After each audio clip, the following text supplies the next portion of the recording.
আইন নয়, ইল্লিগাল, সেটাই আইন। মুখ্যমন্ত্রী আরজি করের ঘটনার সময় বলেছিলেন প্রতিটা আমরা এই কলেজের ইউনিয়ন ইমিডিয়েটলি করাচ্ছি, কিন্তু হয়নি। আজকে অশোক দেব বলছেন যে উনি হচ্ছেন গভর্নিং বডির প্রেসিডেন্ট, উনি কিছুই জানেন না।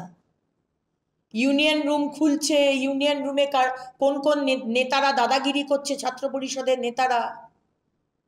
আপনাদের মধ্যেই একজন সংবাদ মাধ্যম রিপোর্ট করেছেন, একটি ছেলে কমপ্লেন করেছে এবং বেশ কয়েকজন পড়ুয়া ফার্স্ট ইয়ারের, তাদেরকে বলা হয়েছে তুমি যদি ছাত্র পরিষদ, তৃণমূল ছাত্র পরিষদ না করো তুমি এখানে পড়তে পারবে না।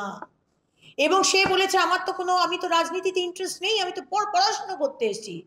তাকে বেধড়ক মারা হয়েছে।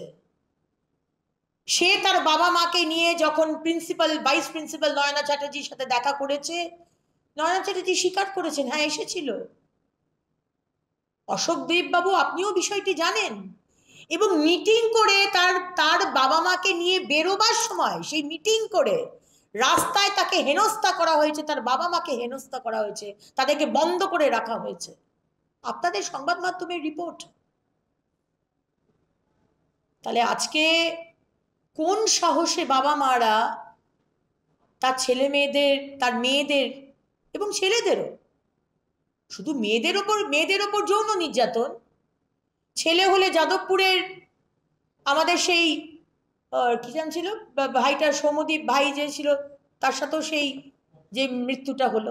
মেয়েটির বয়ান থেকে জানা যাচ্ছে তৃণমূল কংগ্রেস চায় তাদের সর্বোচ্চ শাস্তি। পুলিশ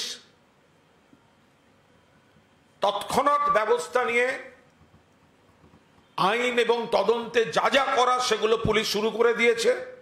সিপিএম, বিজেপি বা কংগ্রেস যারা এই নারী নির্যাতনের সব রকম পাপে ডুবে আছে, তারা রাজনীতি করবে এটা আমরা হতে দেব না, তার সমুচিত জবাব যাবে।